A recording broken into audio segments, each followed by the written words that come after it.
I'm Michael, and welcome to Beyond the Screenplay, the podcast where each week we do a conversational deep dive analysis into a film. Today we are talking about Blade Runner 2049, the 2017 film directed by Denis Villeneuve, screenplay by Hampton Fancher and Michael Green. I'm joined today by the Beyond the Screenplay team, Trisha Arand. Hello, everyone. Brian Bittner. Hello, hello. And Alex Kayetas. Hi. So before we jump into Blade Runner, we have an announcement. So we're going to try a new patron-exclusive miniseries inspired by the short series that we recently did for Loki. We're calling it What We're Watching. So today, Apple released the first two episodes of their new Apple TV Plus series, Foundation. And starting next week, we'll be releasing weekly podcasts for our $5 and up patrons, where we discuss the most recent episode of Foundation. So, like we did with Loki, you will be able to watch along with us week by week as we go on this journey. If you don't know much about Foundation, it's a sci-fi drama based on the book series of the same name by Isaac Asimov. The books are known as a series that is like notoriously hard to adapt, but I'm curious to see how this latest attempt goes. It has some cool people involved. Lee Pace. Jared Harris of Mad Men and Chernobyl fame. Always love him. Created by Josh Friedman and David S. Goyer, who worked on the Christopher Nolan Dark Knight trilogy. So, there's potential here. I'm excited about it. Apple clearly threw a lot of money at it, too. So, yeah, I'm excited just for the spectacle, too. So if you want to join us, head over to Patreon to sign up. Or if you're already a $2 patron, you can increase your pledge to get the Foundation episodes. If people like this podcast series, we're planning on doing more limited TV series in the future. And when you upgrade to the $5 Patreon tier, you also get access to our video podcast, where you can watch the team give me blank stares as I read announcements and whatnot.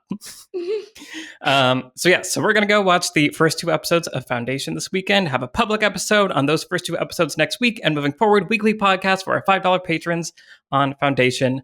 Thanks for listening to all of that. And now let's talk about Blade Runner 2049. So I'm really excited to talk about Blade Runner 2049. And part of it is because it's this movie that just runs like this circle happens in my brain where I'm like, I love this movie. Do I love this movie? I don't know if I love this movie, but I think I love this movie. But do I? It just goes over and over and over. And so it was really interesting watching it this time, because I think I'd seen it maybe once since theaters, but it's been a couple years. But I remember sitting in the theater going in, being like, they're making a sequel to Blade Runner. How are you going to do this? And being so skeptical but hopeful. And then like from the first moments and the first shots, just being like, oh my God, they did it. The music, yeah. Oh, yeah.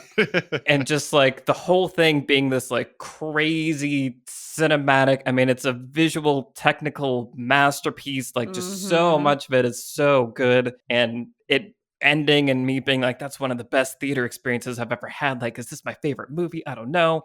And then like the longer I like sit with it, the more I'm like, why do I feel like there's something missing? Like there's something about this experience that didn't leave me as fulfilled as I thought I was feeling when it was happening. And so I kind of have arrived at this place where I feel like this movie is sort of somehow less than the sum of its parts, but it's just that all of its parts are extraordinary, that it's still that like the average is super high, but there is just something missing in there. So that's kind of where I'm coming from with Blade Runner. And I'm really excited to hear from you guys. Trisha, I know you're another noir Blade Runner-y fan. So what are your thoughts on 2049? Yeah, there are sections of this movie and even just like frames of this movie that are so breathtaking that they make me upset, where I'm just like, how dare you look like that? Like, who gave you permission to look like this and be like this, Denis Villeneuve? And like, it bowls you over with how it looks and just is for so much of it, right? The score knocks you over, and the sets just it's so stunning. I can't, and I also saw it in the theater, and I just remember just the stunned silence in the theater when some of that stuff was coming up, and also just gasps, like people gasping around me, which is what this movie makes you do in places. Absolutely incredible. And I love what you just said, Michael, about feeling like there's something missing. I can't wait to get into it with you guys. This movie is long as hell, and like I said, sections of it are just like they make me mad with how good they are, and other sections of it I'm just like, where am I in this movie? Like what is Right. the plot? Who is anybody? Right. Like the first time I watched it, I was like, Mackenzie Davis, who are you? Like, what do you have to do Right. with any of this? And so many other sort of, side characters where I'm just like, I don't know. And is this an indecipherable mess? And I actually have a very high tolerance for that, because that's sort of a noir staple of the hero is going over here to talk to that guy, and who knows who he is, or even what the detective is trying to get out of this conversation. I don't know. Part of me wonders if that's like maybe the movie's final masterstroke is leaving us bewildered. Perhaps. Yeah. But anyway, lots to unpack here, but certainly it has to be one of the most gorgeous movies in the last decade, right? Like far and away. Yeah, Maybe yeah. it's the most gorgeous movie. Yeah. Oh, thank God they finally gave Yeah. him his Oscar for this. Like, Right. thank Yeah. God. Like, what more can I give you? world? Right. What do you want from me? Yeah. If you don't win the Oscar for this, like, good God. Right. So truly. Anyway, let's go, man. Let's do Yeah. it. Yeah. Cool. I'm on the same boat. Okay. Page and in the same boat. Metaphors Yeah. mixed, righted. Brian, talking about Interlinked Blade Runner. cells. What? Cells. I am a huge Blade Runner fan, and I was very interested in just any more Blade Runner content, because it's not something where I'm so protective of it, like from a Mhm. childhood thing where I'm like, it better be good. I'm just like, I like this world and I just want to see more of kind of anything in it. I really like the short films when they came out that came along with these. 2 were directed by Luke Scott, and one was directed by Watanabe, who was one of the Cowboy Bebop people. It was an anime one. And just was like, yes, I love this sort of Star Warsy Coruscant,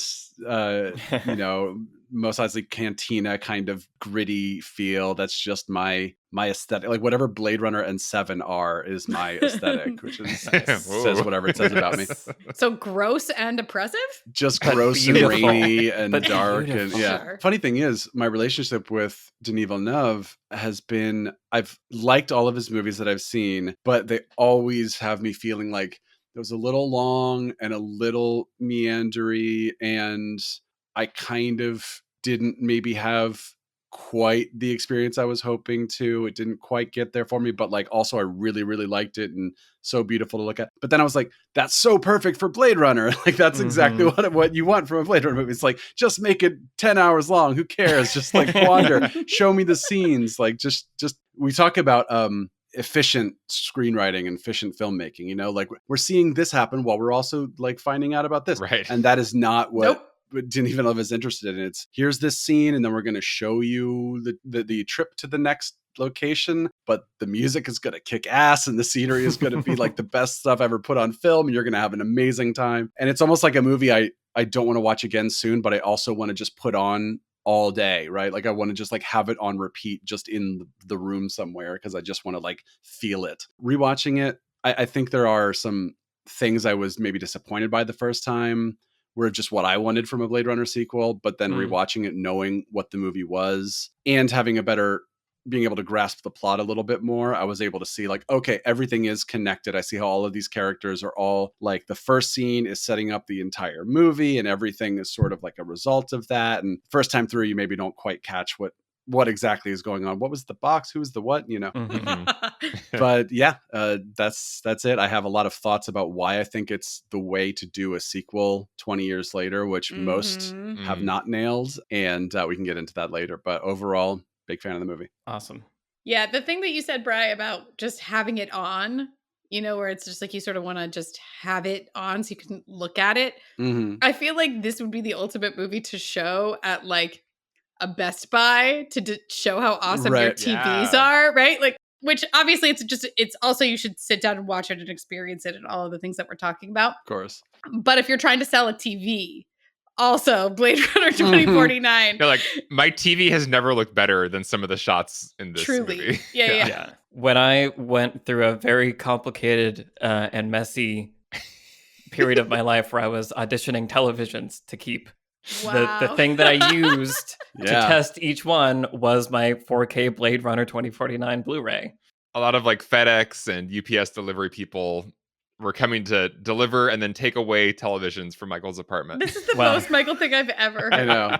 Mike will be like, please wait for 45 minutes and then I'll tell Yeah. you whether or not I'm refusing this package. Right, just stay here, wait Yeah. outside. Yeah, it's a fun anecdote. We'll talk about it at some point. But yes, 100%, all of those things. It's just technically amazing. Okay, well, Alex, talk about Blade Runner. Yeah, I mean, Brian, you put it really well where you're talking about, what does Denis Villeneuve do as a director in a lot of his films? And he does take his time and he has these kind of mood establishing shots where you're not really sure where the film's even going anymore, but you're just in a mood and a place. And because of that, he is so perfect to pair with Blade Runner, because the first movie, it's, I have some critiques of this movie, but they're a lot of the same critiques I would have of the first film, and the first film, I don't know what's happening half the time. And I'm disoriented and confused about why we're in this building now and who's chasing who and like why anything's happening. So in a weird way, he did this kind of crazy trick of both updating the world of Blade Runner and creating a movie that I think is more like understandable on the first watch through and does have more to hold on to. I remember the first time I saw Blade Runner, it was just such a disorienting experience. I didn't even know what they were talking about in most of the scenes. Like it really took multiple viewings to just start to like sink into it and really love it. The original, you're saying? The original Blade Yeah. Runner. Mhm. And 2049, I think on the first viewing, I could follow much of the main story, but it put me into the same state that the first movie put me into often, which is like kind of a malaise, kind of a wandering confusion and like sleepiness. and so it's like in that way, Michael and I were talking about after seeing it for the first time, it was like it really honors the spirit of the original in that way, where it's not a crowd pleaser in the way the first one wasn't a crowd pleaser. It kind of dares to just be indulgent and just wander for a bit and just like, I feel like Denis is like, look how amazing this set is. Look how amazing Roger Deakins is. Don't Right. you just want to look at this for like 5 minutes with nobody saying anything and nothing happening? You just watch Ryan Gosling slowly walk through this Right. set. Like, don't you want to watch an actor walk as slow as possible for the next 10 minutes? Yes, I do. I kind of do, yeah. I do, but like also I don't. And I am also like frustrated. So that's where I have a really interesting relationship with this movie, where I have the same process as you, Michael, where I definitely like for the first, at least like third or half of this movie, I'm like, why did I not remember this is my favorite movie of all time? Like this is everything is working. It looks amazing. Like firing on all cylinders. It has a great balance of momentum, but also like a deliberate pace and just doing all the most filmy cinematic things you could possibly do. And in the second half, it puts me more into that original Blade Runner territory, which once again, I think is interesting and kind of cool that he somehow did that, but it made me kind of sad because it's like the first half of the movie to me is what I would want from a Blade Runner sequel, which is you've brought this world to everybody. Like everybody can now enjoy this world and you're still honoring its spirit somehow while telling me a story with momentum. I can comprehend the most important things about why characters are doing what they're doing. And the second half almost like backslides or maybe intentionally forward slides into a territory that feels more like the original film. It makes me a little bit sad because it's like, oh, this is almost just a new updated vision for Blade Runner that I can show to anybody and be like, this is the best sci-fi movie ever. But then it doesn't let me do that because it's like the second half is difficult. It is a difficult, there's long slogs you have to get through. And if you're not down to just luxuriate in it, it's a hard sell for some people. That's so interesting because I feel like I had the opposite experience this time, which was because there are movies that you love that aren't necessarily fast-paced and entertaining and fun. And I was watching the first hour or so of this movie going, yeah, maybe that's my only issue with this movie is it's just not super entertaining to watch. Like regardless, it's not only long, it's also slow-paced. And those are two different things. And this movie is both of those things. But then around the middle of the movie, maybe a little later, maybe like not until Vegas, but there's a certain point at which I'm like, okay, now I feel like everything we've done up until this point can now start paying off. Boom, boom, boom, boom. And it's there's some movies where once we're getting into the third act, it just feels like like, all right, I kind of know what's going to happen, and now we're just watching it happen. But this is a movie where I'm just like, oh no, things are like getting, the momentum is building, and I feel like we're getting somewhere, and I'm just excited about every scene. And that's also as a big fan of the first, where I'm like, I want to watch Harrison Ford like actually act his ass off and, play Deckard again and all this kind of stuff. But yeah, it's almost a movie where I feel like the first hour or so is the homework you have to do to then like have fun with the rest of it. So that was kind of how it felt for me. And not bad homework, obviously, but just like I just felt myself being more engaged and entertained in the second half this time. Interesting. Tons of things to talk about, but since we're here, making a sequel to a movie 30 years later. And like we're kind of talking about, it does capture this mood, tone, pacing of the original Blade Runner, where if you're doing efficient storytelling and you know what's happening, you're doing it wrong, right? So This movie checks those boxes. And it's interesting because I tend to be more like Alex as far as like which part I enjoy, or at least that I remembered enjoying. This time I did enjoy the second half a lot more, and I think I was more prepared for it. The first half is more the one that I'll like put on scenes and watch because they're pretty. Right. And so I know that half more. But I think what's interesting, and this was something that I had trouble with the first time too, is that the second half and kind of going into the third act is where Deckard shows up, and it feels like the movie kind of has to stop and set up some things and be like, now it's a movie with Deckard in it, and we got to bring him in and then make sure he's got stuff to do, because we're also going to try to wrap up his storyline. And it comes so late in the movie, I forget that it's coming, and I think that's kind of cool. And I wish I had seen it, not having seen the trailer or any marketing that was just like, yo, you're gonna be in an orange place where Harrison Ford is gonna show up. Like, you can't erase that from your brain. And so I think it's an interesting decision that each time I watch it, it affects me slightly differently. Yeah, I had the same, sorry, real quick, but like I had the same thing of, by that point, the first time through, I'm like, when is Deckard going to show up? And it took so long because that was what the trailer was. Obviously, you're bringing back a character. But now watching it, knowing he wasn't going to show up till it was very late in, I also forgot it was happening. And I was just like, oh, I'm now watching the story about Kay. And that's good because that's doing a functional thing there where it's like, you better care more about Kay. If we introduce Deckard too early, then it's the Deckard show. But now I care so much about Kay that Deckard is just like a nice little cherry on top.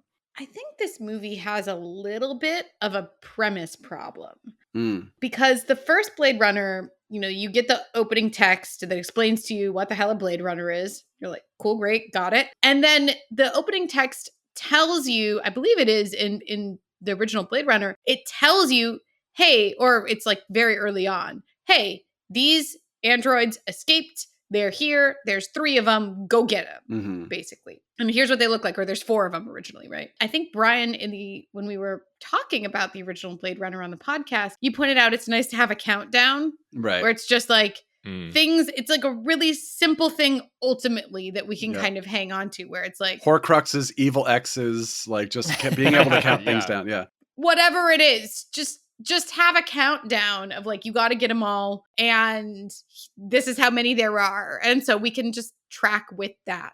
And this movie struggles in that sense because the opening scene is genius and brilliant. I love Dave Bautista. I love his tiny glasses. I love everything about him. He rules. But it's presumably Kay at his regular everyday job. Sure. And there's presumably nothing really special about this. And then he finds a box. It takes a while for us to figure out there's bones in the box.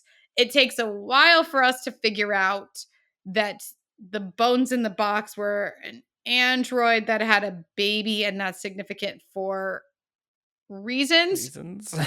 Robin Wright tells us multiple times that it's going to break the world. Right. What do you mean? Literally?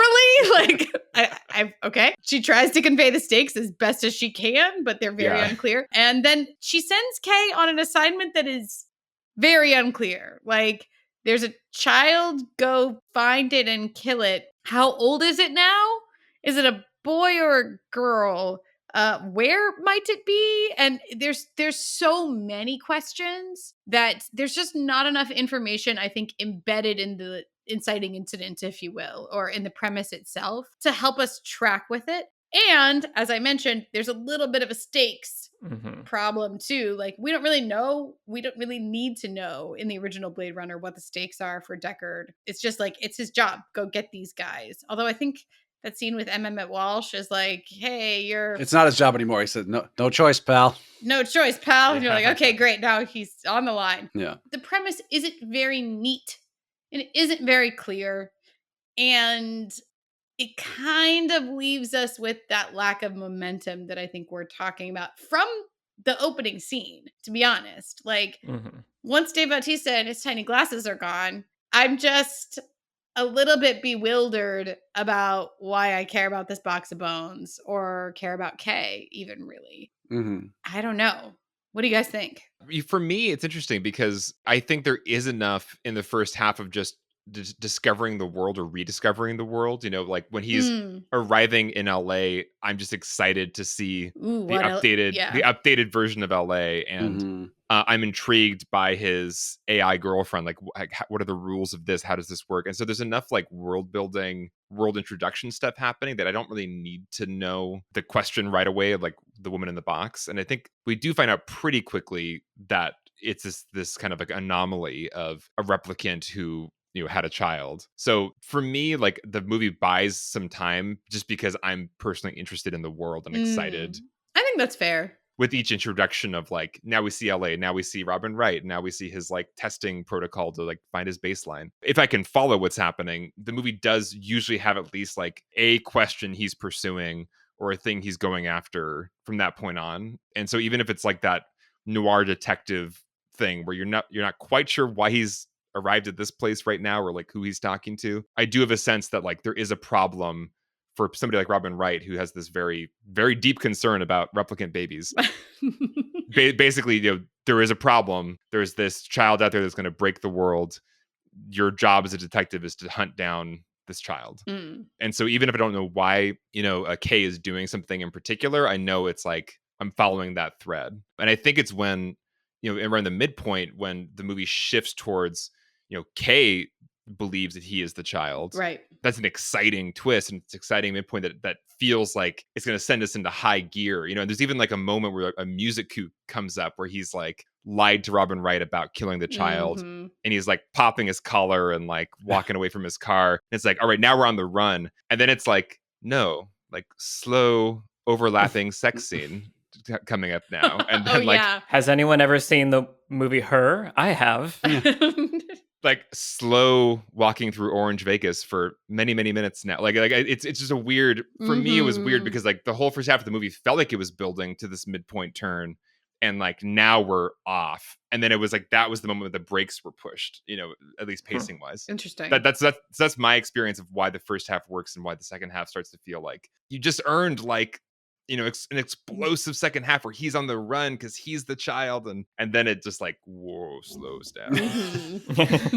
I think for me, the bones and all that stuff, almost like I was waiting for that to be pre-information that then sets up the inciting incident where the story really kicks into gear. And I guess technically it is, because I feel like for me, the inciting incident for Kay, like when suddenly things are like really different, is like when he finds the horse, the wooden horse, Right. or like with the birthday on it, and realizes that his memory is connected to all of this. Like he's part of this whole thing. Like I feel like that's when those questions start to arise, and kind of like you're talking about, Alex, where like the plot momentum kicks in. But that's 45, 50 minutes into the movie. Right. And I think the other problem that I have is this movie, more than the original, raises a lot of questions in my brain about what are replicants. Right. They skirt around it in the original. Yeah, you don't need to know. Like, you just got to know that they're human-ish, but they're not. And like, we're just going to talk about lots of big ideas, and are they robots, but they're like definitely fleshy and don't seem to be robots. Right. But they Yeah, can do backflips really fast. Right. Like, I feel like that it's more vague and abstract is fine in that one. In this one, the plot hinges on, I feel like, me understanding Harrison Ford could have sex with a replicant and create a child. So they're not robots. They're some kind of biological, are they clones? But they have superhuman abilities, why are they so hard to get? It just opens this kind of like Pandora's box of questions that I think for me haunt a little bit of the goings on where I'm trying to understand the rules of this universe and why it's crazy that a replicant and a human could conceive a child. Or 2 replicants, yeah. Right. / and or that it's possible or like whatever it is. Yeah. Yeah. Well, yeah, and I think that that's sort of an unfortunate piece of this movie that it is like central to the plot, some of those questions, but also central to the plot are like a lot of other things about replicant will, right? Where it's like old replicants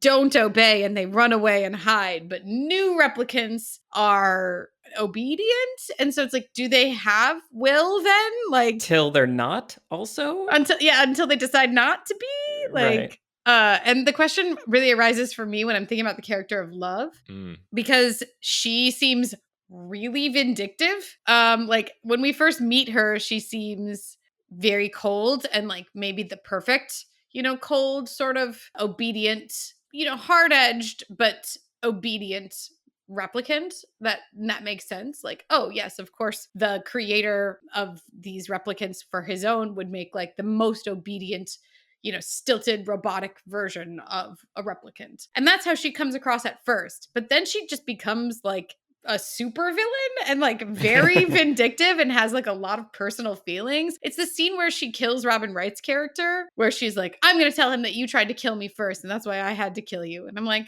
are you a person? Again, the replicant will question, I feel like, is a really big question in this. Yeah. That it never sort of gets into. Yeah, it's interesting in watching the behind the scenes, Sylvia Hex, however you say her last name, who's amazing. She's amazing in this. She is amazing. Was talking about her conceptualization of Love as being kind of like a 12-year-old adolescent mentally, and so charged with all these responsibilities, but having the emotional depth of, an adolescent. And so that's interesting. One of those things that I wish was in the text more, because I feel like that does inform a lot of those outbursts that she has. Agreed. So anyway, I just thought it was interesting. Yeah. In terms of the actual history of the world, my understanding is, Tyrell made sloppy replicants, and then he was making better ones, is Deckard one ?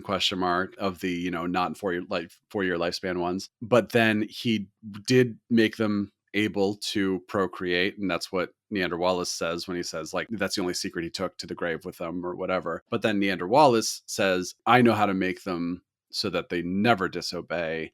I've made the perfect thing. Look at my, creepy eyes kind of thing. But then what we are starting to see in this movie is like the actual timeline, if you watch the short films, is like 2036, I think, is when Wallace has made his new replicant and is sort of getting it approved to go out in the masses. So basically, I think the idea is that we've seen 15 years of what seems like perfect AI that does everything we tell it to. But then what we're seeing in this movie with both Love and Kay is that little sort of more nuanced. It's not just like I'm going to go crazy and kill everyone like the first movie. It's sort of this more nuanced, I think, with Love in that scene with Robin Wright, which I am going to still do my job and everything, but I can lie. I can actually do this thing. And then Kay, who like, he's not going on some crazy riot to take down the Matrix or something like that. He's like, no, I just now have a interest that is, takes me away from my baseline, as Robin Wright would say. Like, I now have an interest that is beyond my duty that I'm supposed to be doing day to day. So it's not simple, but I think that there is sort of an interesting thing going on there where it's sort of like free will being a nuanced thing and not just this thing where once it happens, like all hell breaks loose. I do think the movie has kind of an internal mushy logic and consistency, even if it's not clear to us like what that is. And it's mushy. It's mushy, yeah. It's very mushy, like the original. Yeah, fair. Yeah. But yeah, once again, it feels honest to the original vision in some ways, which I don't think that didn't bother either to explain to me what a replicant was clearly. Yeah. And what their deal is, and why are they feeling things they're not supposed to feel, and why they're rebelling. Like, they do bring up explicitly in the movie the idea of a soul, and that Robin Wright has that great. You've been getting on fine without one. Yeah. What? A soul. Yeah, the way she delivers that line is just so harsh and perfect. I think there is the question raised of, if you manufacture a being. Like, I don't know if they're partially synthetic at all or just entirely organic, whatever. They're manufactured. They weren't born out of like a body. Then, like, I think there's an assumption in this universe, in this culture of this universe, that anything that's been manufactured doesn't have a soul. They're just like they're a replica of a real living thing. Real living things are born. And so that I think so I do understand the internal logic of this movie is basically, in this universe, if you're manufactured, you're one thing. If you're born, you're another thing. What does it mean when maybe You're born of something that's manufactured? yeah, a manufactured thing can give birth, then that breaks our ability to have slaves. Because if the reason you can have a massive slave labor force that's on the 9 colony planets is because the population can all agree, oh, these are not real people, these are imitations of people. The fact that they can give birth is potentially fracturing of that narrative. Like, I also like kind of hard sci-fi rules and clean, like nerdy stuff to pick apart. But in the mushy world of Blade Runner, I do think that the movie at least is consistent. And I don't think anything in this movie like contradicts something else. But it's also wide open to interpretation. So it kind of is a get out of jail free card in that way. Yeah. That's a good point, which is that it's not, at the end of the day, like, you don't actually need to know any of that to be invested in like whether or not Kay can find this child, basically. You can kind of just go along for the ride, and that's sort of like the mood, right? Like, right. Plenty of movies, and I respect the hell out of them if they can do it well, and I think this movie does it really well. Plenty of movies are just like, they take like a paintbrush full of mood, and they just like paint it right over some of the plot and character stuff. And honestly, like, again, if you do it really well and you do it as visually and creatively and beautifully as this movie does it, then at the end of the day, it almost feels like nitpicking, right? To be mad about some of this other stuff. Right. Totally. Yeah. No, for sure. I'm kind of realizing that that's kind of where we're landed, is like, what are the things that like kind of, because everything else is just amazing and gorgeous. It is interesting. You guys just said it, and as soon as you said it, I was like, oh yeah, duh. But for some reason, Harrison Ford's character still being around, Deckard being around, completely nullified for me that he could be a replicant. But I'm now realizing, obviously, there are replicants that get older in this movie. Right. It means he's not a Nexus 6, not that he's not a replicant. Right. And so, like, that's such a obvious part of the story, I'm now realizing. But I think because Robin Wright was going so hard on, like, there's a wall that divides this and that, and, like, this could bring it down, I was like, that must mean that, like, maybe humans and replicants can, like, have children together, and then they're not really... Anyway, so just interesting that that's where my brain went for all of that. I will say an interesting detail I noticed watching the Vegas sequence this time was that when the people from the Wallace Corporation come to abduct Deckard, they're all wearing masks except for Love. And like they need like radiation or like air filtering masks. Oh, interesting. Guess who else is not wearing a mask in that setting is both Harrison Ford and Deckard. both Deckard and Kay. So that was an interesting touch of like, this is the place where nobody can go because it's radiation, dirty bomb aftermath. Harrison Ford's been living there for 30 years, like, right. With his dog. With his dog, right? Which it implies that I think, he's not entirely human if he is able to just like not be sick with cancer at this point. Living in that environment. Since we're talking about mood, I wanted to bring up I was tracking, like, why does this feel so much like Blade Runner when it doesn't really look anything like Blade Runner, and like in terms of the way it's done. And, I think it sort of does, on a very technical surface level, it sort of does the same as the Star Wars prequels, where the original Star Wars trilogy has this very used future look, and everything feels sort of tangible and gritty and everything. And then the prequels are so shiny and so CG and so sleek and slick and other words that have those consonants.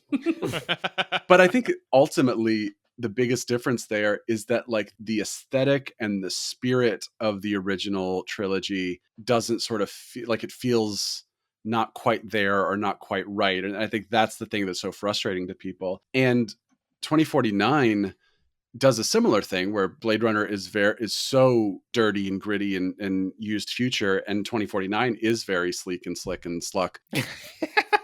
But every aesthetic, every mood thing about this movie feels like the original. So you've got the music, which doesn't have 80s synths in it that make it feel like it's trying to be an 80s thing, but the music feels so correct, right? It feels like this is the 2017 version of the original Blade Runner score. And then you have things like cyberpunk streets in the rain, flying cars through enormous foggy landscapes of just crazy buildings. The colors, like the blacks and the orangey browns, like everything down to just the color palette of this movie feels like it is calling back to the original. The people emerging from shadows into the lights, you know, thematic stuff like existential pontification. Do I exist? What am I? A detective tracking things through a seedy underbelly, light just coming through windows. And, you know, it's just like, and I think ultimately it's also that it doesn't feel like a 2017 movie. It's not that it just feels like a movie from no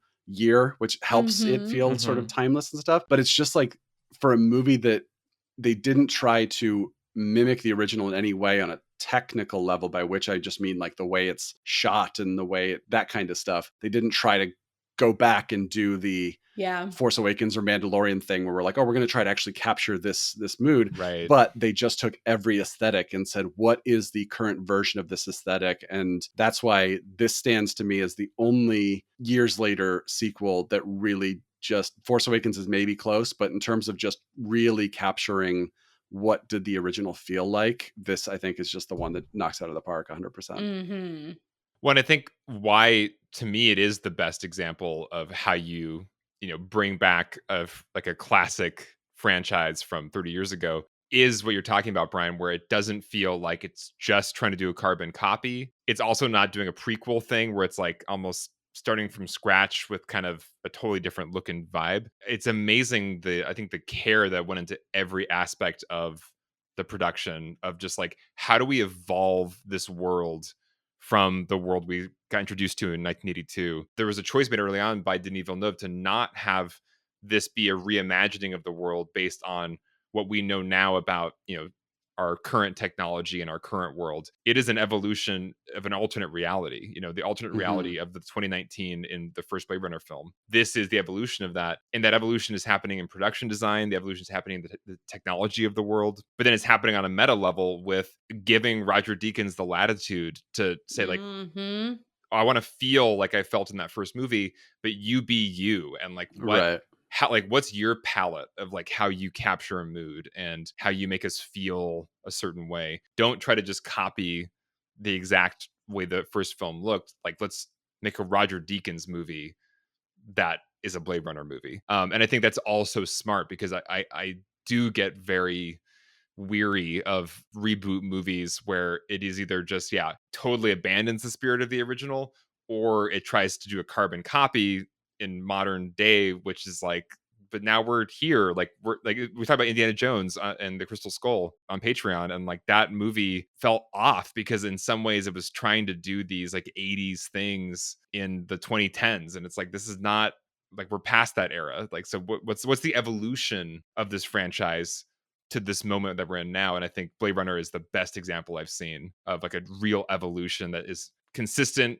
to the original universe, but isn't just throwback carbon copy, like lazy. Yeah. One of the biggest and best things that this movie does is echo all of that, or just like really achieve that sort of imperative of like update, but get the mood, get the feeling, capture the spirit of the original in the production design. The production design of the original has these huge sets, these huge rooms. I'm thinking about the Tyrell Corporation, like not just the exterior, but the interior spaces within there. And then thinking here about the Wallace Corporation and like all of those, just the vastness of that building and that what that room feels like, the various rooms of the Wallace Corporation, what they feel like. And then you have with that the contrast. So that's like where the richest of the rich live, in this incredibly clean, empty, enormous, what a waste of space. Right. It's just like, wow, this room is the size of a football stadium and there's a chair in here. Yeah. There's like mostly water. Yeah, exactly. Steps that are just, incredible, the width of like a whole house. so gorgeous, right? But that's the strong juxtaposition with, think about Kay going up his stairs in his, like, where people are just standing around. What is everybody doing in his building? They're just standing in the hallways. And everything is just dirty and garbage. Everyone's out in the elements. It's just mud and rain all the time. And that's exactly what the original does. And then they just sort of take it, and the architecture doesn't look the same. There's been a natural evolution of the architectural style that you could easily imagine, like, oh, well, 2019, here we go. Here's 2049. It looks different, but it captures, again, the class sort of themes that are at the heart of this, which is rich people live a certain way. Poor people live in the worst world imaginable, right? In this orphanage that's just packed like a sea of children's faces. The scene where, he's out there at the orphanage and he's like the orphanage director. I feel like that's a kind word for whoever that guy is. Slave master. Yeah. Is basically like, you want a kid? I got all kinds. And like thousands of children stand up, right? It's exactly that. And as opposed to like, a huge empty room with only love standing in it, right? Or something like that. So really, really fascinating and just incredibly well done. There's a reason why this was nominated for an Oscar for production design. Just to point to what you're saying about the class division and like, the slave labor, it reminded me of Children of Men. And oh yeah, I remember in one of the behind the scenes of Children of Men, somebody was saying it's a movie that's showing you what's already happening, but like makes it more real because it's like in a sci-fi dystopia. Yeah. And I was thinking where it's like, he's talking about the kids. He's like, oh yeah, we need these metals for like our spaceships, or like, need all this nickel or chromium or something. It was like, oh yeah, like rare earth metals we need for all of our phones and all our devices. Like somebody's getting that for us somewhere. So yeah, just very smart, I think, to give us a dystopia that's showing, oh wait, this is already happening somewhere that we just don't see. Right. It's not a leap. Right. Just to like highlight and reiterate everything you guys are saying, what is so impressive about this movie, and I think what I will forever celebrate this movie for, is it takes so much bravery and kind of just like a leap of faith, I feel like, as a creative person, to look at a classic loved piece of history, cultural history, and say, we're going to do another one. We're not going to copy and paste it, but we're not going to like do something radically different either. We're going to dissect it and get at the core things that made it, that provided the foundation upon which that was built, latch onto those, and then extrapolate that into the now and arrive at the perfect blend of modern techniques and old techniques to like do justice to all of that. Like that's a crazy thing to try to do. And so I understand why so many people haven't even aimed for that, and why it's easier to go, soft reboot Force Awakens. It's new, but it's the same again. Like, it'll be fine. It'll be fun. But to try to do that requires such a leap of faith, but also just such a commitment and love and reverence for the source material. You feel that in the final thing, and you can, in all the behind the scenes, it's very clear that everybody working on this at the top of their game and also loved the source material and what they were trying to achieve with it. Thinking more about what some of the most bold choices that were made here, thinking more about the sequence in Vegas as being probably the most dramatically different, I think, than the original Blade Runner. I think everything in that sequence doesn't in any way feel like it's rooted as strongly in the original. It feels like Denis Villeneuve was like, okay, we're going to go somewhere else now. Which the original never goes anywhere else. There's nowhere to go. It doesn't even go to daytime in the original. No, exactly. Except for the theatrical cut, which takes the Shining footage of, so you see them like driving through. Yeah. Boo. Yeah. But yeah, expanding the scope of the world to a different city is a really bold move. And then again, totally reimagining what that city might be. And not just, I love the ruins. The ruins are, really haunting and everything. And they feel apocalyptic. I wouldn't say they feel Blade Runner necessarily, though. And I think it's, pulling in this idea of like the climate is a thing. There's a dust storm and there's, nuclear fallout, I guess, but there's some kind of like natural disaster or something that happened, which also doesn't necessarily feel Blade Runner, right? It's like everything in Blade Runner, the original, feels man-made. Right. And the idea that like nature did something is not really like part of the original Blade Runner, but I think it all really works. And I think one of the reasons it works for me from a character standpoint is because of what I was saying earlier about how when you're in an urban setting, and this is the whole thing about noir more broadly, but when you're in an urban setting, there's people everywhere. Space is at a premium. There's no big empty spaces, only for the rich. Only the rich can afford empty space. And what Harrison Ford's character Deckard has achieved by moving into a nuclear fallout zone is he's now living a life of luxury, like a posh life. Right.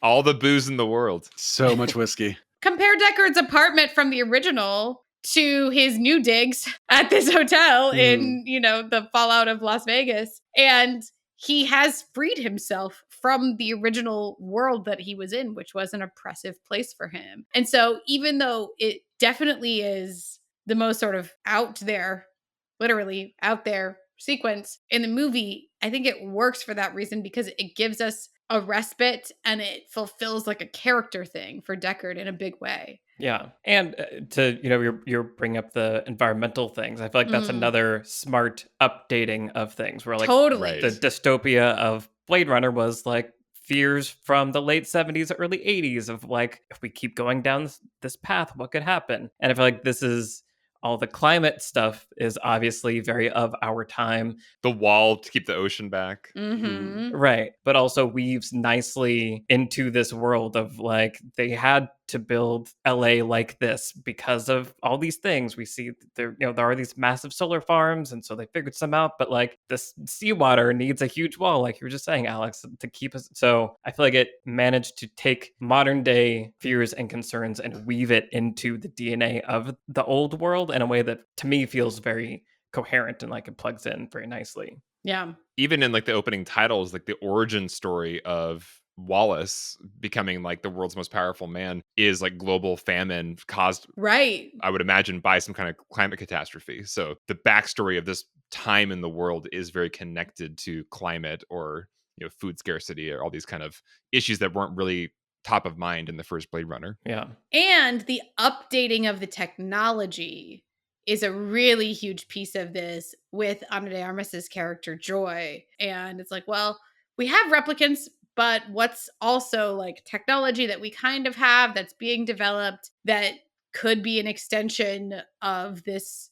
our digital sort of world that we're living in and that they were living in the original Blade Runner. And so updating that into like, well, now we have a holographic character, a holographic girlfriend who lives in your house, but also in a pen-sized object.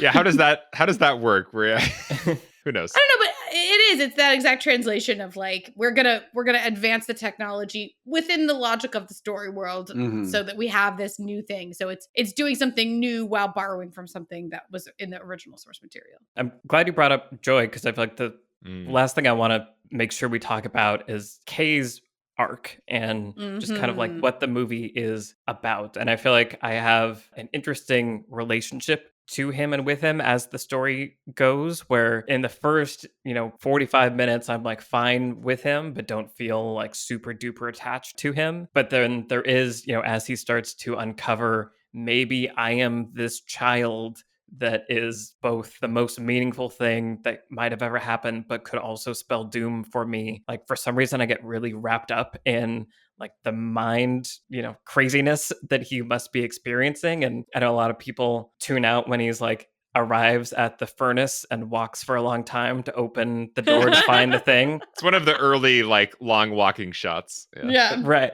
I was like super into that moment of like, oh, wow, like how crazy would that be if you'd had this memory for 30 years of this thing that you should assume is fake, but now the world has just confirmed that it's real. Like that would like totally, I was completely with him every step of that walk. And I feel like the filmmaking was like totally great there. But by the end and by the time he's with Deckard, I feel like I'm kind of tuning out and falling back, and kind of even the reveal of you know, it's not him, it's the girl that he met earlier. Like by the end, I'm sort of like, all these people that he's met along the way are way more interesting than him. Hmm.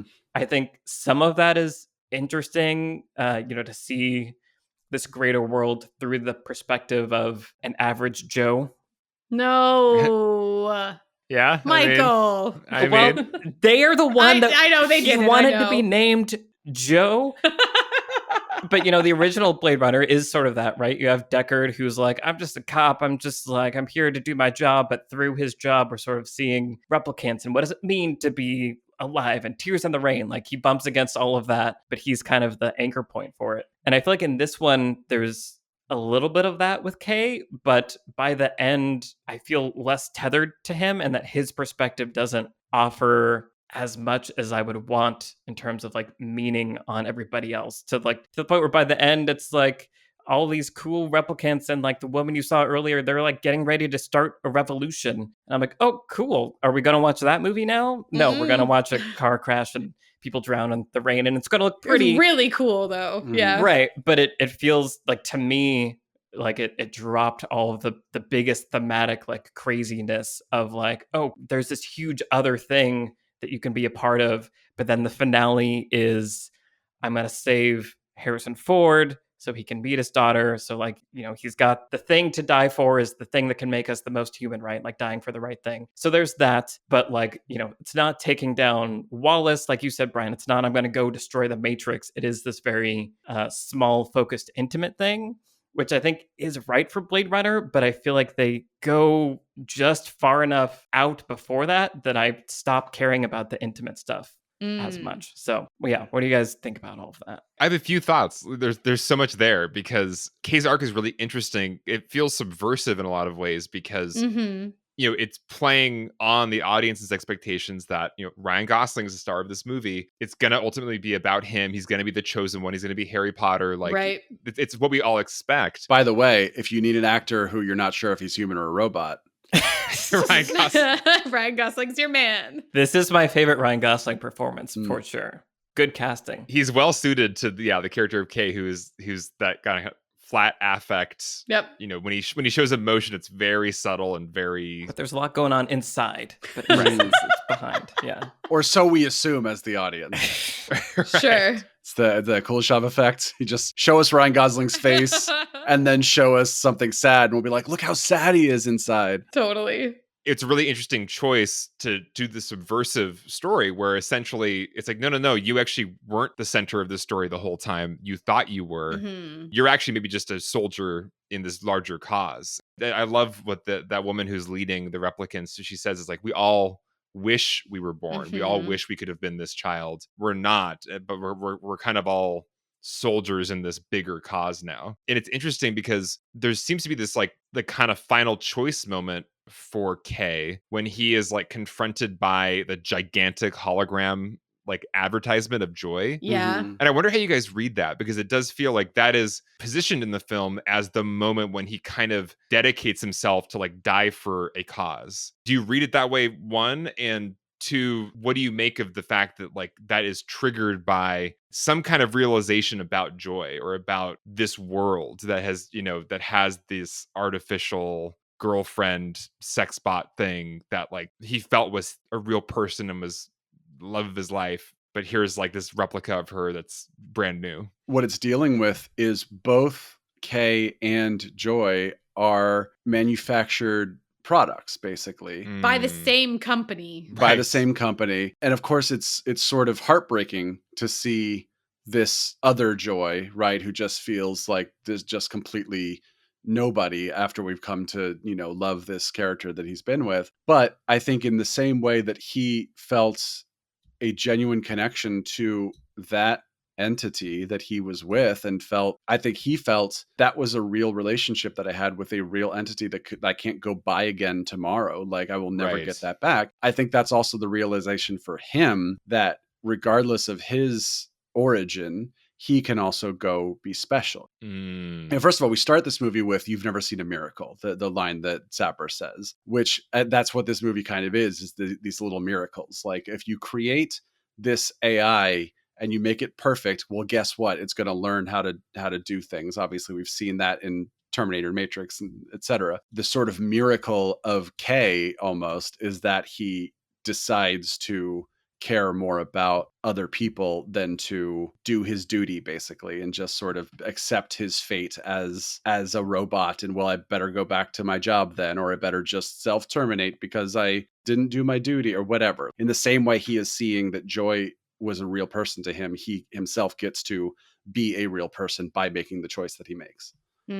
I think the movie does give a pretty strong sign that Joy kind of breaks out of her original programming, because she actually asks him to break off the antenna of her emitter. Right. And it becomes clear at that moment when they break it off, that's what they were using to like probably spy on him. You know, there's things that Love seems to know, like that she shouldn't know about the case that Kay is working on. And I'm pretty sure the movie's implying that they've been using the emitter as like a tracking device, spying on him. And the fact that Joy, who is programmed by the Wallace Corporation, would ask him to remove the tracking device doesn't seem like that belongs as part of her original programming or something that they would want her to do. Right. The movie gives me enough room to think that, similar to the Replicants kind of developing more and more free will and self-awareness, even this kind of AI program is also breaking out of its box. And she can't be replaced. You know, you can't just buy a new version of her, because that was a unique copy that got as far as she did, to the point where she would like say, break the machine I'm on so that they don't track you.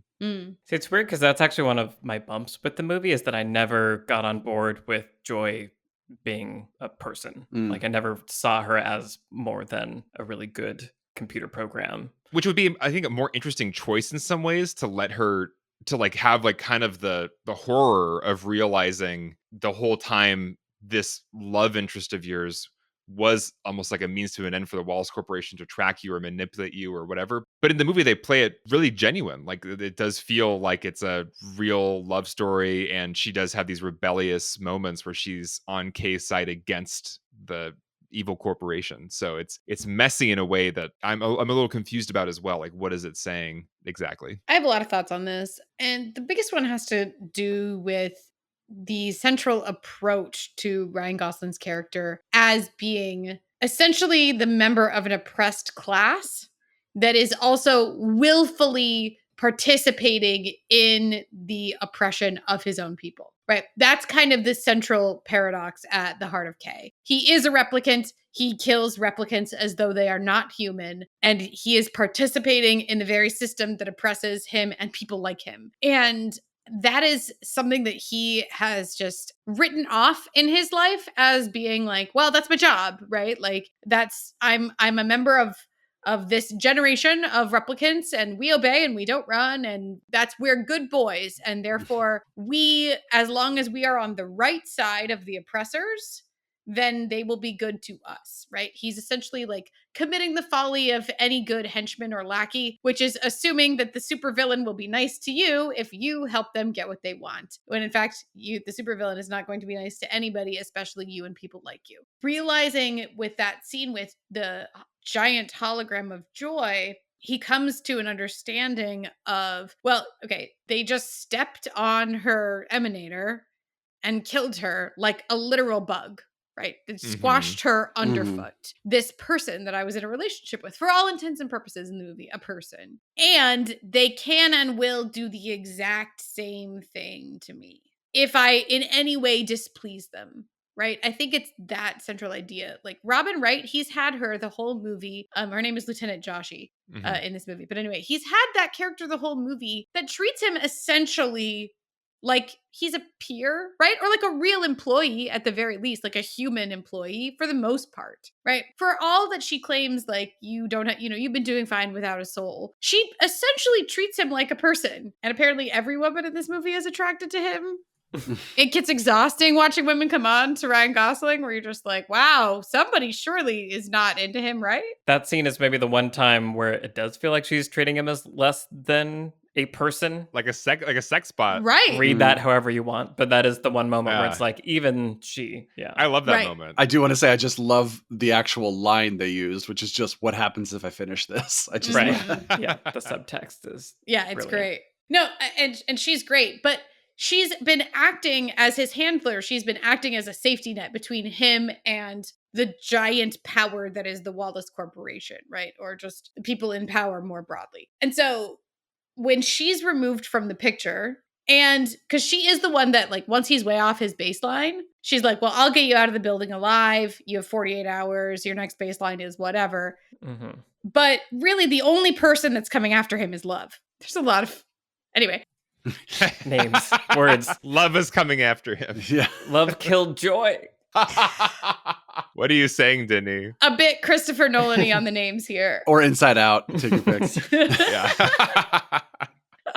Also, Love chases him like the slowest chase of all time. It's a lot of slow chases. She's never that close to catching him, to be honest, until she actually does catch up with him in Vegas. But as the movie is going on, you have to have that moment where he realizes, I am as disposable as any one of these replicants that I have been hunting down. I'm as disposable as Dave Bautista on his protein farm. I am as disposable as any one of these sex workers. I am as disposable as this, to me, my girlfriend, a real person who is going to be literally crushed underfoot. I am that disposable. Well, all this time I've been thinking that I'm not. I've been thinking that I'm more important. I've been thinking I'm an officer of the law. I'm essentially a person, whatever it is that he's been rationalizing to himself. And the movie doesn't dwell too much on what his state of mind is because they just don't. Like, he doesn't. It's a black box. Yeah, it's Ryan Gosling. But the movie doesn't dwell too much on that. But I think we need to realize that. Right? Like, we also need to have that moment of like, here she was to us, a real living, breathing person, more or less. And there she went. And here's a duplicate of her that is as literally stripped down and dehumanized as. And there's no mistaking the parallels being drawn in this movie about women and women's bodies and how they are objectified and commodified as a part of their oppression or as the very core of their oppression. And so and that's from the original Blade Runner just as much as it is in here. That's always been a part of the Blade Runner world. Something I picked up on this viewing was Mackenzie Davis says something to Joy on her way out where she's like, I've been inside you. There's not that much there. And I think that was even an interesting moment that I read as there's like this hierarchy of, worth, where it's like, yeah, I'm a replicant. Yeah, I'm treated like trash by humans, but at least you're less than me. That was also an interesting social dynamic there of, well, I'm not, I'm manufactured, but you're manufactured in an even less real way. And so like, I'm going to like kind of look down on you. And I found that to be a really interesting kind of almost like social allegory commentary in that moment. Absolutely. I mean, what a classic tool of the oppressors to turn oppressed people against each other so they don't unite and fight against you. Not a lot of class solidarity going on here, but they've all been engineered that way, right? Yeah. What a good time to go to lessons, but I want to do a weird thing instead, which is just a real quick, I kept noticing both times I watched this movie how many crossovers there are with other movies from this decade, some of which hadn't come out yet, some of which were being filmed at the same time. So it's not like it was copying stuff. It's just this weird thing. So you get the her sex scene, which is just the same. It goes better, but the same exact, like your AI has a surrogate and you're going to, have like double sex. She doesn't have a body, so you borrow a body from somebody else. And then you have the, hey, remember that little boy from the flashbacks? It was actually a girl scene from Dark Knight Rises. Right. Right. Which my girlfriend pointed out all the boys have shaved heads and the girls don't in the thing. So it's like the clue was there if you wanted to find it. The color palette and like the location feels like Dark Knight Rises, where it's like like the prison. The prison. And then you have the underwater prisoner strapped in a van rescue scene from Mission Impossible Fallout, right? Like there's a van, there's a prisoner, there's water. You gotta go in and get him out. No scuba diving in this one, but right.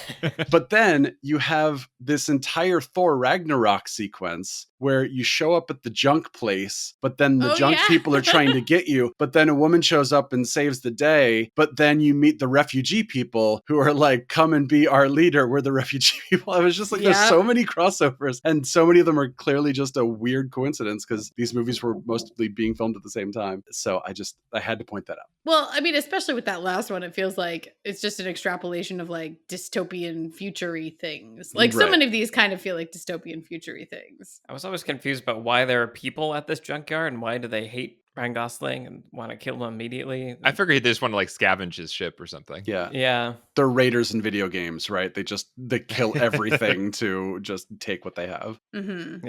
Yeah. Let's move into lessons. I mean, so Brian, do you want to start if yours is sort of jumping off of Kay and Kay's arc? Sure. Yeah. I mean, it is about that sort of chosen one thing where I was thinking about how many movies do a sort of chosen one narrative, but how they choose to do them. So you have the chosen one, like Harry Potter, the boy who lived, right? Like just something is special from this child at birth. It's not something they ever did. It's just, it happens. And you could argue all the Skywalkers, all three of them, or however many you think there are, have a similar thing where it's just like they are sort of inherently special just from the moment that they begin existing. And then you have the nobody who does a special thing like Frodo Baggins, where it's the whole point is that there is nothing special, quote unquote, about this person. It's just that they were willing to do this thing that nobody else was willing to do, and they were capable to do it. And then you have Neo, where I think every movie just sort of changes its mind, and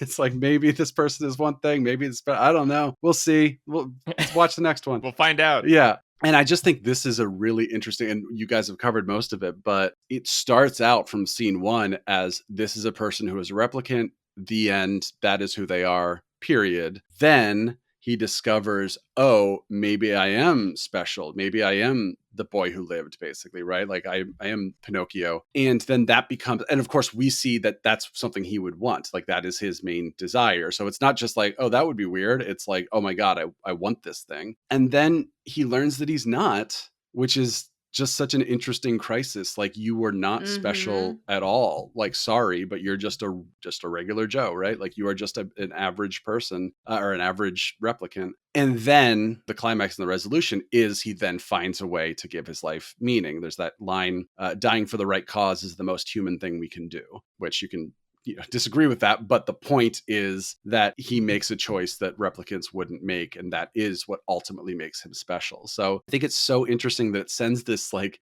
existentially bleak message like, hey, guess what, you're not special after all, even if you wish you were, but that's okay, because the things that you do and the things that you choose to do in your life, that's what makes you special. So it's just sort of a down-to-earth message in such a crazy epic to send, basically, like, you don't have to have anything inherently great about you, because you can be great on your own, even if you have to go through this entire process that Kay goes through to learn that, basically. And ultimately the movie ends up being, it's a movie that you feel happy and uplifted as you're watching the main character die, because you realize that he got what he wanted. So I just think that's really cool, and it is just an interesting spin on that kind of a narrative. That just reminded me of this performance jumps in my head occasionally, but I think it's Batman Begins, where Batman is like, it's not who I am underneath, but what I do that defines me.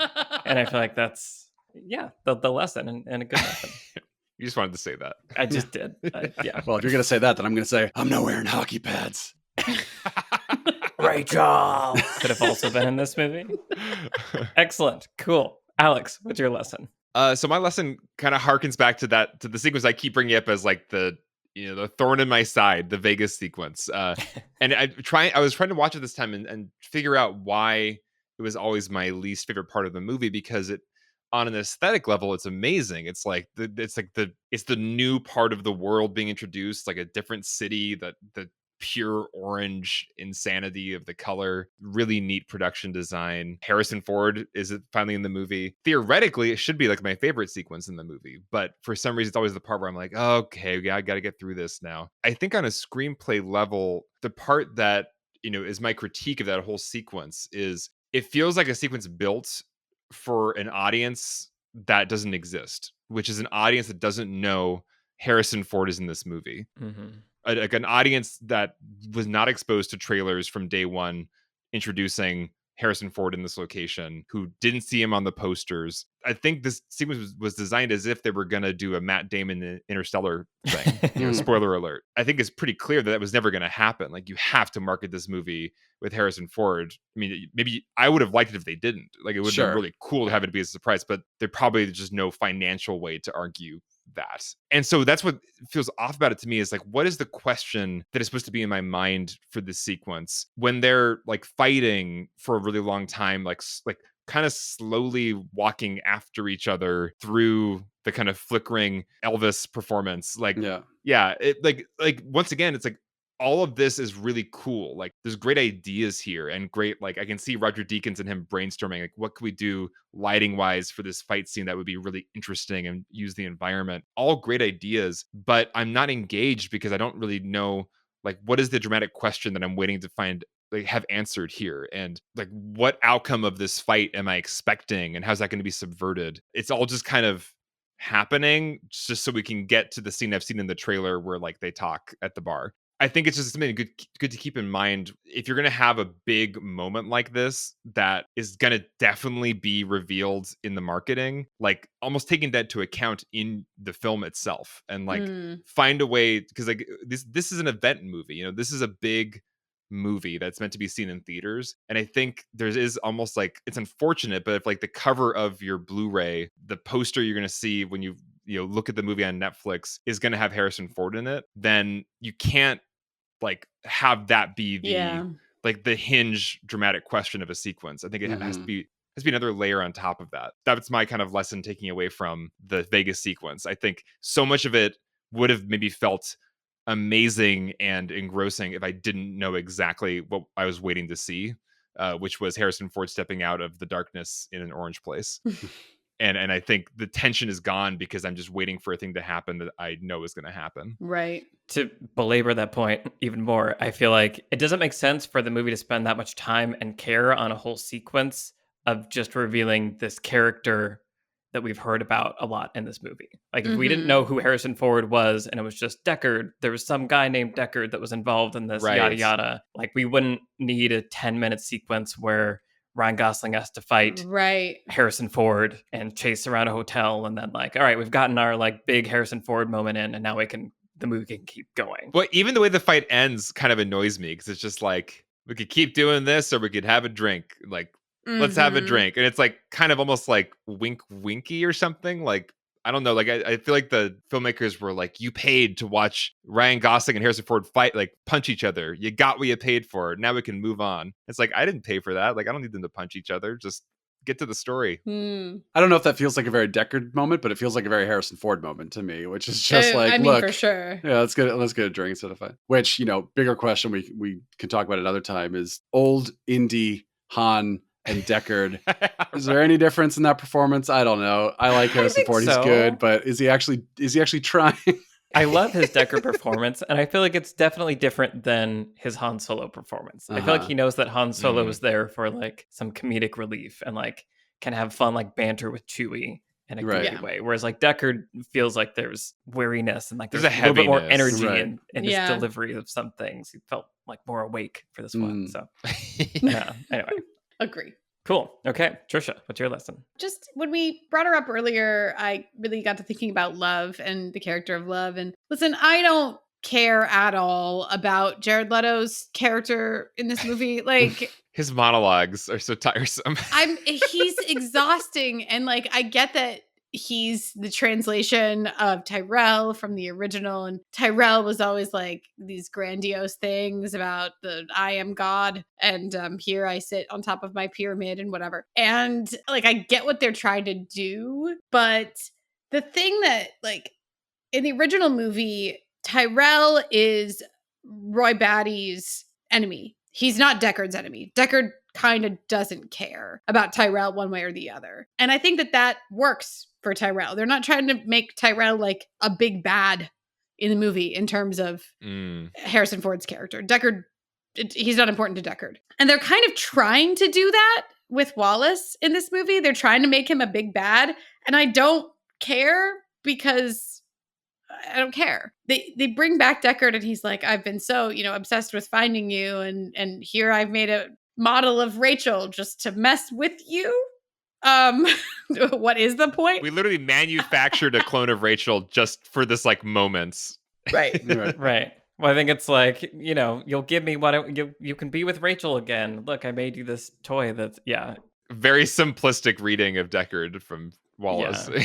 Exactly. But again, I feel like they are trying to imbue him with all kinds of power that to me he simply does not have. But I am interested in Love. I think she's really fascinating. And part of it is what do we say? Sylvia Hooks, her name? Sylvia, yeah. She's incredible. She's immaculately dressed by the costume designer here. I made all kinds of notes about the costume designer, whose name is Renee April. Did an incredible job on all of the costumes, but especially on Love's costumes as well. Her gray leather jacket that she has at the end, so cool. But there's this very specific, really compelling desperation at the heart of her character that starts when we see her watch Wallace just kill a random replicant, right? They see this replicant being born and Wallace is mad that she can't give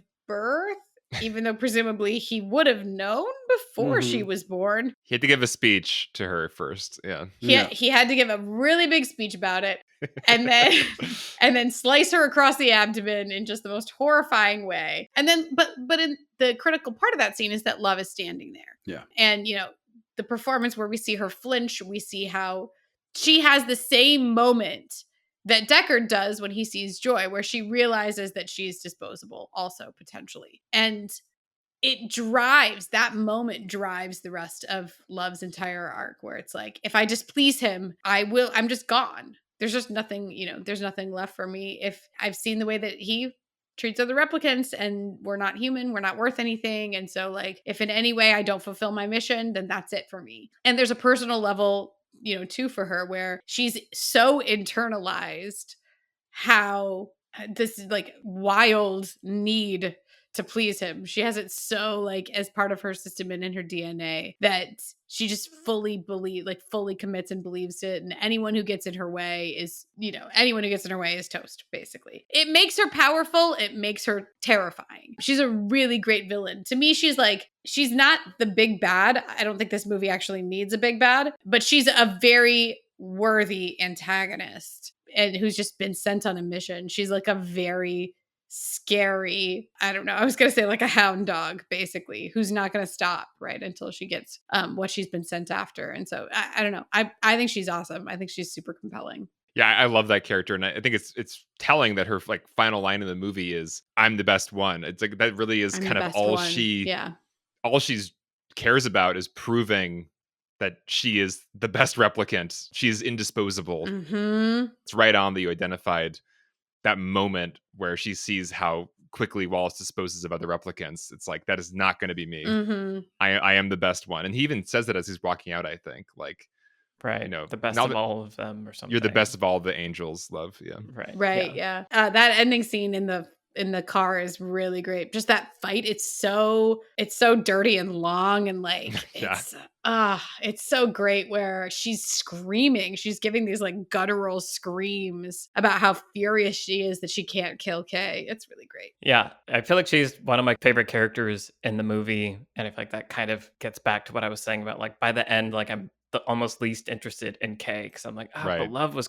don't kill her, let her be a movie now. Why do we waste that much time watching Wallace monologue? Why didn't we do more with her? Also my question. Yes. Yeah, they're kind of two lessons that I'm tossing back and forth, and one is more obvious, so I'll just visuals and lighting and filmmaking good. Watch this movie, study it good.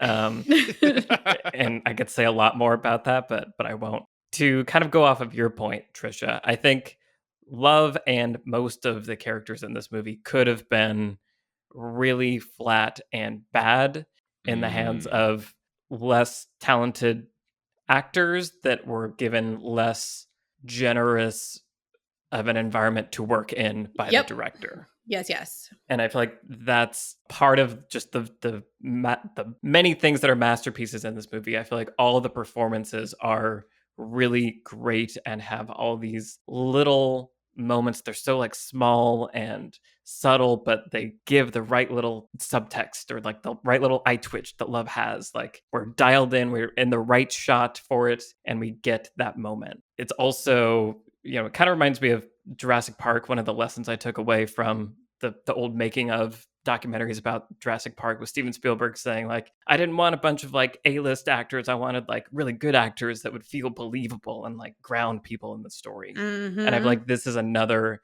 example of this where all the actors are just amazing, and we don't need to reckon, like, it's Robin Wright, yes, and Ryan Gosling, like those are big names, but nobody else is a big name or was a big name, but they're excellent and make these characters and this world so much more believable and compelling. And that's such an important part of telling your story. And I like it. Also, quick shout out to Carla Juri, who plays Carla Juri. Yeah, she's awesome. She's only in 5 minutes of this movie, but fantastic. Yep. Yeah, but you'll never forget her. Yeah. You're just like, as soon as you find out like she's the one, you're like, oh yeah, of course. Of course she is. Yeah. She's amazing. Yeah. So good. Awesome. What have you guys been watching? Alex, what have you been watching recently? I forget if somebody else has already talked about this because it's been going around, but It Takes Two, which is a co-op video game. I think it's on like all platforms, but it's basically just an incredibly fun game to like play with your best friend or your partner or whoever. It's just you're playing as basically a toy version of a husband and wife that are going through a divorce, and you're like the toy version of the parents that their child has made, and you're on this kind of like Honey, I Shrunk the Kids adventure to try to like break the spell that has trapped you in these dolls. And it's just so well designed. It's just so much, it's a constant fun. It's easy to pick up and play, so you don't have to be like a hardcore gamer to do it. I haven't seen a better play with your significant other game maybe ever made. So It Takes Two is just great fun. I recommend it to anybody who even remotely enjoys games and wants to have a couch co-op experience with their partner. That sounds awesome. I can second this. It is insanely fun, and thank you to Vince, our producer, who was the first one that brought it up and like would yell at us daily of like, why are you not playing this? You will love it. I was like, yes. But yeah, it's absolutely great. And it has like a story too. It's actually well written. It's funny. It's got like weird, wacky world building. It's all the things above and beyond what you would expect from just like a goofy co-op game. So very, very well done. Nice. Yeah.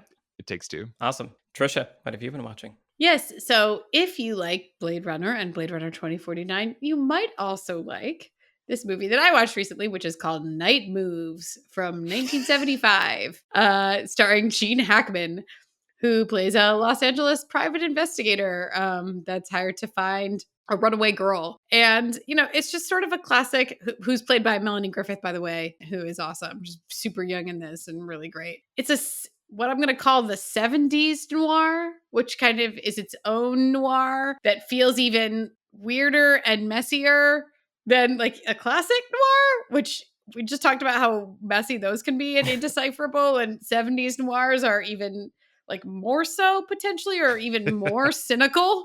Like, I don't know how things could get more cynical, but it's the 70s, so they definitely are. This one has a super cynical ending. I won't tell you how it really ends, but it's just like basically cynicism from top to bottom. Gene Hackman is great in it. It has a really interesting, the whole middle section of the movie takes place in Florida, where it starts off in LA and it's like, oh no, my daughter ran away. And then he talks to a bunch of people and one of them's like, I think they went to Florida. And they're just, the whole second act of the movie is like on this like beach house kind of or like, it's actually more like Evergladesy, like gross Florida. And it's just an interesting place for noir. And it's it's a cool movie. So this kind of reminded me of it. Night Moves. This was I talked about on the Nightcrawler podcast, this letterbox list that I've been working off of, which is weird neon. It's called Nightlands, weird neon movies that take place at night or in the middle of nowhere or something. Nice. It's a really great Letterboxd list. I'm sorry, I don't have the exact title in front of me, but if you like long, weird neon nights in the city kinds of movies and or in the middle of nowhere, then Night Moves will do it for you. 1975. There you go. Nice. Excellent. You never disappoint, Trisha. Sorry, directed by Arthur Penn, by the way. Anyway. Yeah, who also directed Bonnie and Clyde and Little Big Man and The Yep. Miracle Worker. Yep. Yep. Yes. A winner for sure. Cool. Brian, what have you been watching? So in my prep for our upcoming favorite films of the 90s episode, which is upon us, I've been rewatching some of my favorites from the decade, and one that just missed the cut because it's 1999, and which is a very competitive year, Yep. is Arlington Road. Oh, dude. Yeah. Which is a movie I loved in like the early aughts and watched it several times, but I just haven't watched it in a little while. So I revisited it. And it's Jeff Bridges and Tim Robbins, and also Hope Davis and Joan Cusack are the main four characters. All right. Jeff Bridges is a history professor in DC who teaches about domestic terrorist attacks, and he is maybe kind of a conspiracy theorist ? Like he's like, how come there was this one guy who everyone was blaming, but he never had any, he's like trying to get to the bottom of some things. His wife was an FBI agent who was killed in the line of duty, so it's sort of like a subject matter that's close to his heart. So you get the sense he's a very smart with it, like together person, but that he has this like specific thing that he is worried about or that he thinks about. And then he meets his neighbors who are played by Tim Robbins and Joan Cusack, which if you need a creepy couple who you're not sure if they're up to no good. So he starts to suspect that they may be up to something, but of course, is it his paranoia or, is it not? And I'll leave it there, but if there's anything wrong with it, it's a 1999 film that feels like a 1995 film. Like it just has some dated stuff that when I watched it back then didn't feel that bad, but watching it now is like, ooh, it's like, why are we going into like strobe slow-mo territory or whatever, But otherwise it's fantastic. It really holds up. It's a solid movie, and if you're looking for good examples of movies where the plot supports the theme in like a big bad way really, really well, Arlington Road, check it out. Nice. I was like obsessed with that movie. Really? Like What? randomly, like I haven't watched seen it a lot. Now I've never even heard of it. Yeah, Yeah. I haven't seen it in 20 years probably, but it's how I know Jeff Bridges and like Tim Robbins. Yeah. And What I was the just hell? like, oh wow, this movie's like crazy. It's also funny because it's right after Big Lebowski, and there's so many shots that just remind, like there's literally him looking at a paper and figuring something out, which is sort of shot in almost the same way as when he finds Arthur Seller's homework in the car. Oh, yeah. And like whenever he goes on one of his rants, man, like, no, this guy, and I'm just like, I can't get the dude out of my head. Yep. It reminds me a little bit of Mad City. I feel like it's in Yes! that category of like movies that were like Dustin Hoffman, amazing John when I saw Travolta. them. Yeah, where it's like just contained kind of like crazy crime thriller sort of thing. Oh man, good times. I don't know what movies these are. Yeah, Trisha and I are like in the dark about these amazing movies. Oh man. Yeah. Maybe we'll make everybody watch these at some point. Awesome. Well, so I have been listening to, there's a new season of Malcolm Gladwell's podcast, so of course I have to mention it, bring it up. This one is, overall, I felt the season was weaker, but there is a trio of episodes that he does that might be interesting to our listeners, where he looks at and essentially rewrites The Little Mermaid. And so it's weird, right? So like the Disney movie, it's hard to explain a little bit, but the first couple episodes look at kind of the history of fairy tales. And I thought about you, Trisha, of like, what have fairy tales been used to do throughout history? And we kind of use them to teach lessons to our children and instill values. And at different points in time, the morals of fairy tales changed dramatically. And at some point in the last kind of couple hundred years, we felt the need to add like really intense morality to our stories, where bad guys will get punished in the end and good guys will win, and it's okay for the bad people to die and the good people to win. He talks to this like researcher who did a lot of research on what are the parts of movies that kids respond to, and sort of talk about like The Little Mermaid. And this was true of me too. I liked the first half of Little Mermaid when Ariel's like a mermaid and like doing cool mermaid stuff. And overall, it seems like children kind of tune out more by the end of fairy tales. And it's because it feels potentially less realistic. Like stories that have tidy moral endings don't actually teach us like the way the world works. Anyway, it brings up a lot of interesting questions about what are we trying to do with stories. And then he brings in Britt Marling to help rewrite the ending of The Little Mermaid to make it, if you were to create a story that would have all of the meaning that you would want to give a young child about what we know about how to be a good person in the world, and forgiveness and the systematic oppression is the reason that things happen. Like, it tries to do all of that with some really interesting guest stars. Jodie Foster might show up. It's a really interesting series of episodes if you want food for thought about what are we trying to do with our stories, especially the stories that we use to instill values in children, and what is the most politically correct, smart, engineered version of that? Why is that so annoying? It just brings up a lot of stuff for you to think about. So I found it interesting for those kind of meta storytelling reasons. So might be worth listening. Trisha, if you listen, I'd be very curious to hear your thoughts on it. Nice. Well, I am very curious now to listen. Excellent. Well, this has been our conversation about Blade Runner 2049. There is just so much to talk about, but I feel like we got to talk about some interesting things that I didn't necessarily expect us to. So that was really fun. We haven't been talking for 3 hours yet. I mean, I feel like we got a little more time. There's still time. If this was the movie, we'd just be getting started. Right. So. Harrison Ford would just be showing up. Oh my God. If that. Yes. Our next episode is going to be on Skyfall. So as we are getting ready for No Time to Die, we thought it'd be fun to go back and revisit one of the Daniel Craig Bonds. Trisha is not excited at all, of course. So we look forward to that. I think that's going to be really, really fun. I'm excited for No Time to Die. It's time. Oh my God. I'm ready for the new Bond. It is time to die. Let's go. It is time. We want to say a big thank you, as always, to the patrons on Patreon for making this show possible. Thank you to our producer, Vince Major, and our editor, Eric Schneider. I'm Michael Tucker, and I've been joined today by Trisha Rand, Brian Bittner, and Alex Calleros. As always, our Twitter handles are in the show notes. Send us a tweet and say hi, and we will see you in the next episode for Skyfall. Bye, everybody. Bye-bye. Bye.